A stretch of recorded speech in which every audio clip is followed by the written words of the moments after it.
Hello, welcome back to my screen space. എല്ലാവർക്കും നമസ്കാരം. പുതിയ വ്ളോഗിലേക്ക് എല്ലാവർക്കും സ്വാഗതം. അപ്പോൾ ഇന്നൊരു നാടൻ ഊണ് ഉണ്ടാക്കാം കേട്ടോ. ചെറിയൊരു നാടൻ ഊണ് ഉണ്ടാക്കുവാണ്. നമ്മുടെ വീട്ടിൽ നാടൻ പ്രിപ്പറേഷനാണ് എല്ലാവർക്കും ഇഷ്ടം. അതുകൊണ്ട് തന്നെ ഇങ്ങനത്തെ കാര്യങ്ങളാണ് നമ്മളെപ്പോഴും ചെയ്യാറ്. അപ്പോൾ നാട്ടിൽ നിന്ന് കൊണ്ടുവന്ന കുമ്പളങ്ങയാണ്, 2 കൊണ്ടുവന്നു. അതിലൊന്നാണിത്.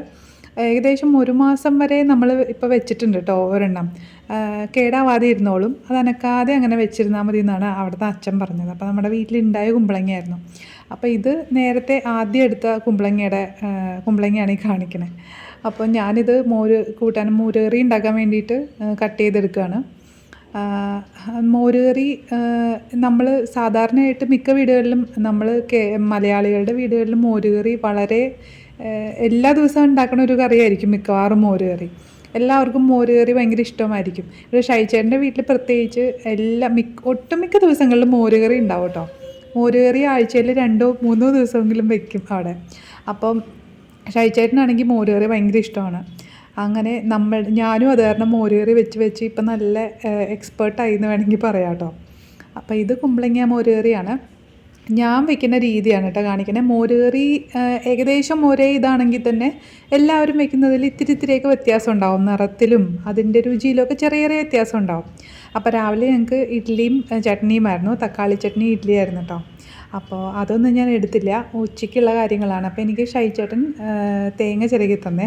ഒരു തേങ്ങ ആൾ ചിരകി തന്നു, ചിരകി വെച്ചിട്ട് പോയി. അപ്പം ഞാൻ 2 ചെറിയ ബോക്സിലാക്കി ഫ്രിഡ്ജിലേക്ക് വയ്ക്കും. അപ്പോൾ ഒന്ന് ഞാൻ ഫ്രീസറിലേക്ക് എടുത്ത് വയ്ക്കും, ഒന്ന് താഴെ ഫ്രിഡ്ജിൽ വയ്ക്കും. അപ്പോൾ നമുക്ക് ഇതിൻ്റെ ആവശ്യം കഴിഞ്ഞ് കഴിയുമ്പോൾ ഞാൻ ഫ്രീസറിൽ നിന്നുള്ളത് ഫ്രിഡ്ജിലേക്ക് വെക്കുള്ളൂ. അപ്പോൾ ഒട്ടും കേടാവാതെ നമുക്ക് ഉപയോഗിക്കാൻ പറ്റും. അപ്പോൾ നമ്മുടെ കുമ്പളങ്ങ നന്നായിട്ട് വെന്തിട്ടുണ്ട്. ഇനി ഒരു വേവും കൂടി ഉണ്ട്. അപ്പോൾ ഒന്നും കൂടെ ആവട്ടെ. അപ്പോൾ ഇന്ന് നമ്മൾ ചെറുപയർ തോരൻ വെക്കുന്നുണ്ട് കേട്ടോ. അപ്പോൾ ഞാൻ ചെറുപയർ ഇന്നലെ രാത്രി തന്നെ വെള്ളത്തിലിട്ടിട്ടുണ്ടായിരുന്നു. അത് പെട്ടെന്ന് രാവിലെ എഴുന്നേറ്റ് കഴിഞ്ഞപ്പോൾ തന്നെ ഞാൻ കുക്കറിലൊന്ന് വേവിച്ചിട്ടുണ്ട്. കുറച്ച് കുരുമുളകല്ല, വെളുത്തുള്ളിയും ഉപ്പും ഇട്ടിട്ടാണ് കേട്ടോ വേവിച്ചത്. കുറച്ച് മഞ്ഞളും ഇട്ടിട്ടുണ്ടായിരുന്നു. അപ്പോൾ ഇങ്ങനെ ഉതിരായിട്ട് കിട്ടുന്ന രീതിയിൽ വേവിക്കണം. അധികം വെള്ളം ഒഴിക്കണ്ട, പിന്നെ ഒരുപാട് അങ്ങോട്ട് വെന്തുടഞ്ഞും പോകണ്ട. എന്നാലേ നമുക്കിങ്ങനെ തോരൻ ഉണ്ടാക്കിയാൽ അങ്ങനെ കിടക്കുള്ളൂ കേട്ടോ. അല്ലെങ്കിൽ ഇങ്ങനെ കുഴഞ്ഞ മാതിരിയാവും. അപ്പോൾ പിന്നെ തോരൻ എന്ന് പറയാൻ പറ്റില്ല, ഒരു പുഴുക്ക് മാതിരിയായിപ്പോവും. അപ്പോൾ ചില സമയത്തൊക്കെ എൻ്റെ ഇത്തിരി എന്തൊക്കെ പോകും കേട്ടോ. എന്തായാലും ഇന്ന് കറക്റ്റായിട്ട് കിട്ടിയിട്ടുണ്ട്. അപ്പോൾ നമുക്ക് നാട്ടിൽ നിന്ന് കൊണ്ടുവന്ന ഈ കരിവേപ്പിലേക്ക് ഉള്ളത് കൊണ്ട് എനിക്ക് ഇഷ്ടമാണ് കേട്ടോ കുക്ക് ചെയ്യാനായിട്ട്. നല്ല സ്മെല്ലും ഒക്കെയാണ് അങ്ങനെ ഫ്രഷായിട്ട് കിട്ടുന്ന കരിവേപ്പിലേക്ക്. അപ്പോൾ അത് വെച്ചിട്ടൊക്കെ കുക്ക് ചെയ്യുമ്പോൾ തന്നെ ഒരു പ്രത്യേക സന്തോഷമാണ്. പിന്നെ നമ്മുടെ മോരുകറിയുടെ പ്രിപ്പറേഷൻ ഞാൻ പറഞ്ഞില്ലല്ലോ. കുമ്പളങ്ങ പച്ചമുളകും മഞ്ഞൾപ്പൊടിയും ഉപ്പിട്ടിട്ടാണ് വേവിച്ചിരിക്കുന്നത്. വേറെ അങ്ങനെ കാര്യമായിട്ട് അതിലൊന്നും ചേർക്കില്ല. പിന്നെ അരയ്ക്കുന്ന സമയത്ത് ജീരകം തേങ്ങയും മാത്രം അരയ്ക്കും, പച്ചമുളക് ഇടില്ല. പച്ചമുളക് ഞാൻ ആവശ്യത്തിന് എരിവിനുള്ളത് ഇട്ട് വേവിക്കും. അതിനുശേഷം നമ്മൾ താളിക്കുന്ന സമയത്ത് വെളുത്തുള്ളി, വറ്റൽമുളക്, കടുക്, പിന്നെ നമ്മുടെ മെയിൻ ഇൻഗ്രീഡിയൻ്റ് ആയിട്ടുള്ള ഉലുവ. ഉലുവ അത്യാവശ്യം നന്നായിട്ട് പൊട്ടിക്കും. കടുക് ചിലപ്പോഴേക്കേ ഞാൻ ഇടാറുള്ളൂ.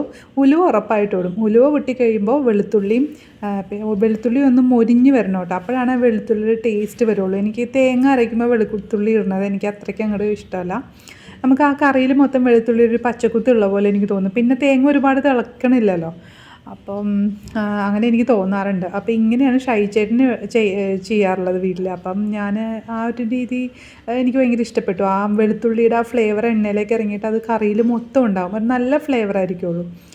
അപ്പോൾ അങ്ങനെ നമ്മുടെ കറി പെട്ടെന്ന് തന്നെ ആവും കേട്ടോ. മോര് കറി ഷടപടാന്ന് പറഞ്ഞ് ഇപ്പോൾ എനിക്ക് ഉണ്ടാക്കാൻ പറ്റും. പിന്നെ ഇപ്പോൾ തോരനായി. ഇനി ഒരു മീൻ കറിയും കൂടെ വെക്കണം കേട്ടോ. അപ്പം നല്ല വെളിച്ചെണ്ണ ഒഴിച്ചിട്ട്, വെളിച്ചെണ്ണയാണ് ഞാൻ കൂടുതലും മോര് കറിയിലിടുക. വേറെ ഞാൻ റൈസ് ബ്രാൻ ഓയിൽ ഉപയോഗിക്കുന്നുണ്ടെങ്കിലും വെളിച്ചെണ്ണ തന്നെയാണ് മോര് കറിയൊക്കെ ഉപയോഗിക്കുമ്പോൾ കൂടുതലായിട്ട് ഉപയോഗിക്കുക. എന്നിട്ട് ഉലുവ ഇട്ട് പൊട്ടിക്കുന്നു. അപ്പോൾ ഇന്ന് ഞാൻ കടുകൊന്നും ഇട്ടില്ല കേട്ടോ. വെളുത്തുള്ളി ഒന്ന് മൊരിഞ്ഞു വരണം. മൊരിഞ്ഞു വരുമ്പോഴാണ് വറ്റൽമുളക് ഇടുക. വറ്റൽമുളക്, പിന്നെ കറിവേപ്പില, പിന്നെ നമുക്ക് ആവശ്യത്തിന് ഒരു നുള്ള് കായവും കൂടി ഇടാം കേട്ടോ. കായവും കൂടി ഇടുമ്പോൾ നമുക്ക് ആ മോര് കറിയുടെ ഒരു ടേസ്റ്റ് കംപ്ലീറ്റ് ആയ പോലെ എനിക്ക് തോന്നും. നമുക്കിങ്ങനെ മഞ്ഞളോ അങ്ങനെ എന്തെങ്കിലും കുറവ് തോന്നിക്കഴിഞ്ഞാൽ വേണമെങ്കിൽ പൊടിയിടാം. ചില ആൾക്കാർ മുളക് പൊടി ഈ താളിക്കുമ്പോൾ ഇടും, അപ്പോൾ വേറൊരു കളർ വരും. എനിക്ക് ആ കളറിനേക്കാളും എനിക്ക് ഈ ഒരു മഞ്ഞ കളറാണ് ഇഷ്ടം ഇവിടെ എല്ലാവർക്കും. അതുകൊണ്ട് മുളക് പൊടിയൊന്നും ഞാൻ യൂസ് ചെയ്തിട്ടില്ല. അപ്പോൾ ഇതാണ് ഞങ്ങളുടെ മോര് കറി. ഇനി ഞാൻ അയില തിളപ്പിക്കാൻ പോവാണ് കേട്ടോ.